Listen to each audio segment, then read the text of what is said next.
Bonjour à tous et bienvenue sur ma chaîne La Bibliothèque de Riel. Aujourd'hui on se retrouve pour une vidéo spéciale et un petit peu plus calme que d'habitude. Le principe c'est que je vais vous lire des extraits de livres que j'aime bien. J'ai décidé de ne pas mettre d'image pendant que je lis parce que déjà j'ai envie de pouvoir recommencer si jamais je bafouille, etc. Et en plus je pense que la qualité du son sera meilleure si je le fais avec un micro plutôt qu'avec mon téléphone. Et enfin, je trouve que c'est une meilleure idée de faire un moment relaxant juste avec une image de fond que si je bouge et tout, ça risque de vous distraire. Donc tout simplement, ça sera un fond avec le nom du roman et le nom de l'auteur qui a écrit ce roman, une petite image de la couverture peut-être aussi. Et le principe, c'est vraiment que je vais vous lire des extraits de livres que j'aime beaucoup. Tous les extraits, aucun extrait ne contiendra de spoil, c'est promis. Ce sont juste des extraits qui m'ont touchée, qui m'ont fait rire, qui m'ont ému. Juste pour un petit moment calme, vous pouvez mettre ça, vous pouvez mettre des écouteurs, ça sera très calme. Je vais parler doucement, je vais parler avec une voix calme. Le but c'est d'avoir un petit moment relaxant, vous pouvez écouter un petit peu des bribes de livres en fait et peut-être vous donner envie de les lire ou tout simplement avant de vous endormir, pendant que vous révisez. Moi je sais que j'aime bien écouter pendant que je révise, après chacun ses goûts. Et donc cette vidéo va être plus ou moins longue selon le nombre de livres dont j'ai envie de lire des extraits et j'espère que ça vous plaira bien parce que c'est un nouveau concept que je fais sur ma chaîne, j'ai jamais fait ça, mais j'ai très envie de lire des extraits de romans. Vous avez remarqué qu'à plusieurs fins de vidéo j'avais lu quelques extraits, et bien aujourd'hui c'est une vidéo complète dédiée à ça. Profitez bien. Noé-moi de Delphine de Vigan. Dans la vie, il y a un truc qui est gênant, un truc contre lequel on ne peut rien. Il est impossible d'arrêter de penser. Quand j'étais petite, je m'entraînais tous les soirs, allongée dans mon lit, j'essayais de faire le vide absolu. Je chassais les idées les unes après les autres, avant même qu'elles deviennent des mots. Je les exterminais à la racine, les annulais à la source, mais toujours je me heurtais au même problème. Penser à arrêter de penser, c'est encore penser. Et contre ça, on ne peut rien.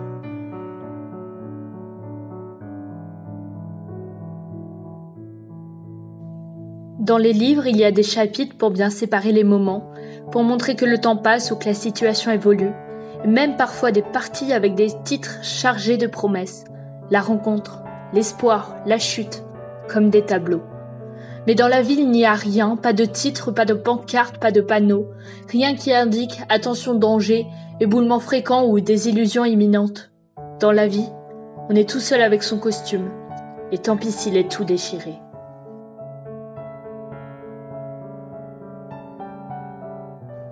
Nos étoiles contraires de John Green. Je suis amoureux de toi, et je sais que l'amour n'est qu'un cri dans le vide, que l'oubli est inévitable, que nous sommes tous condamnés, qu'un jour viendra où tout ce qu'on a fait retournera à la poussière. Je sais aussi que le soleil avalera la seule terre que nous n'aurons jamais, et je suis amoureux de toi.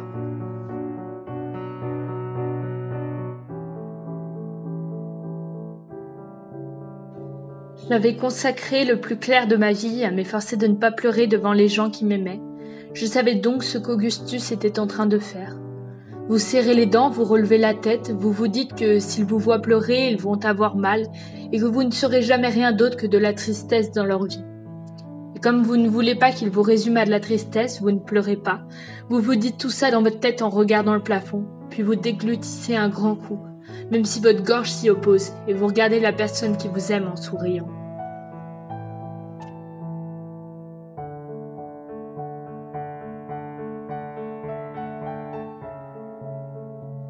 Certains infinis sont plus vastes que d'autres, nous a appris un écrivain qu'on aimait bien, Augustus et moi.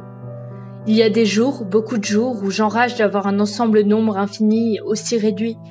Je voudrais plus de nombre que je n'ai de chance d'en avoir, et pour Augustus Walter, j'aurais voulu tellement plus de nombre qu'il n'en a eu.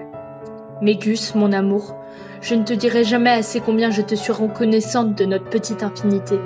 Je ne l'échangerai pas pour tout l'heure du monde. Tu m'as offert une éternité dans un nombre de jours limité, et j'en suis heureuse.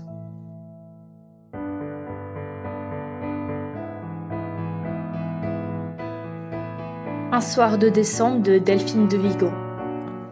L'amour finit toujours par se transformer en cicatrice, plus ou moins vaste, plus ou moins silencieuse. La question n'est pas de savoir si l'amour est supportable ou non. La question est de savoir si l'on se protège ou si l'on s'expose, si l'on vit à l'abri ou à découvert, si l'on est prêt à porter sur soi les traces de nos histoires, à même la peau.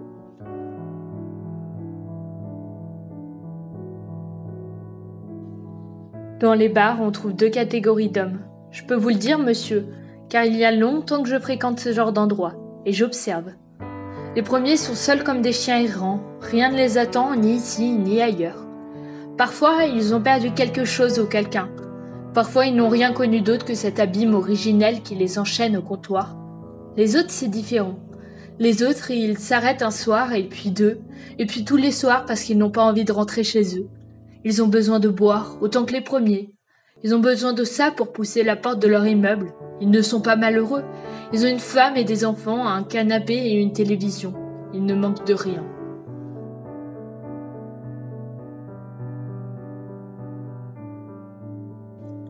Je suis immobile. Il m'arrive de penser que je suis l'immobilité même. Je conjugue le verbe attendre, j'en épuise l'essence sur tous les modes, sur tous les tons. J'attends le bus, j'attends mon heure, j'attends que tu viennes, j'attends mon tour. Attends-moi, attends que je t'y reprenne. J'attends que jeunesse se passe, j'attends de pied ferme. J'attends le bon moment. Tout vient à point à qui sait attendre. Le train n'attendra pas. J'attends qu'il revienne. Je l'attends comme le Messie, ça attendra demain. Qu'attends-tu de moi ? Je t'attendrai le jour et la nuit, j'attendrai toujours. Je n'attends pas après toi. Je n'attends pas d'enfant. J'attends qu'il m'appelle, j'attends qu'il me parle. En attendant mieux, je ne m'y attendais pas. Surtout, ne m'attends pas.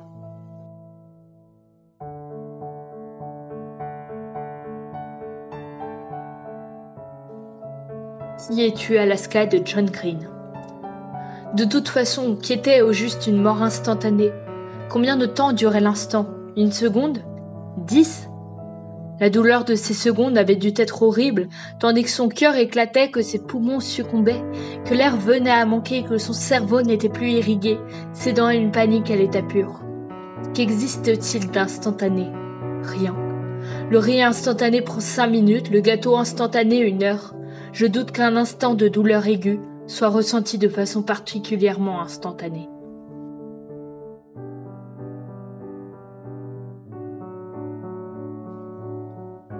Lorsque les adultes disent avec un sourire imbécile et sournois « Les adolescents se croient invincibles », ils ne se doutent pas à quel point ils ont raison.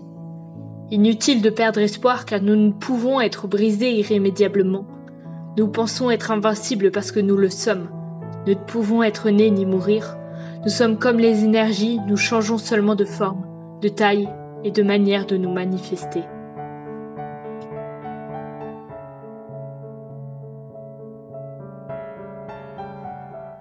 Les dernières paroles de Henry Ward Beecher, un prédicateur du XIXe siècle, sont « À présent commence le mystère ».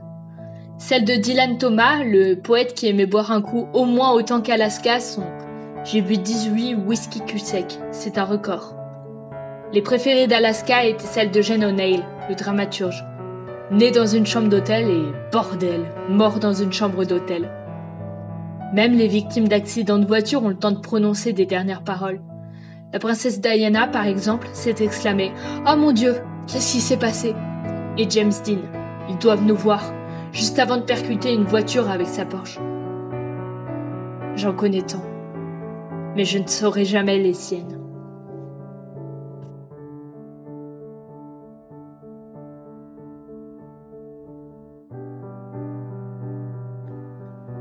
Le silence de mélodie de Sharon Draper.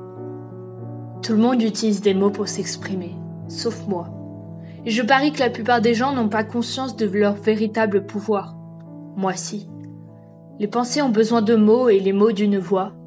J'adore l'odeur des cheveux de ma mère juste après qu'elle les ait lavés. Et j'adore le contact rugueux du menton de mon père juste avant qu'il se rase. Mais je n'ai jamais pu leur dire.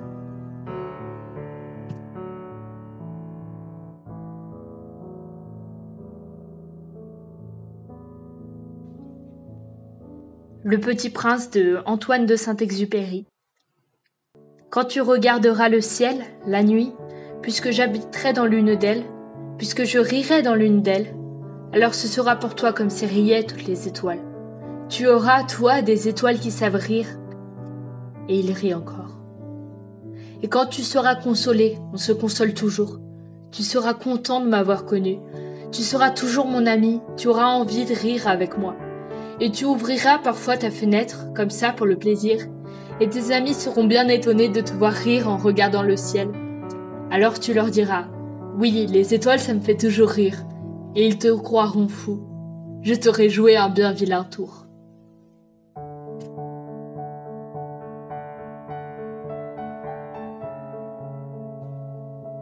Rien ne s'oppose à la nuit de Delphine de Vigan. Je ne me suis jamais vraiment intéressée à la psychogénéalogie, ni au phénomène de répétition transmis d'une génération à une autre qui passionne certains de mes amis. J'ignore comment ces choses, l'inceste, les enfants morts, le suicide, la folie se transmettent.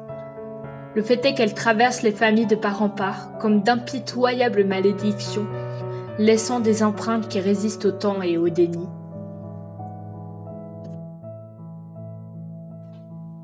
Ce qui me manque au fond, c'est son point de vue à elle, les mots qu'elle eût choisis, l'ordre d'importance qu'elle eût attribué aux faits, les détails qui lui eussent appartenu. Elle évoquait parfois ces choses, elle les évoquait avec une violence certaine, mais hors de toute narration, de toute mise en récit, comme elle aurait jeté des pierres pour nous atteindre de plein fouet, ou bien se délester du pire.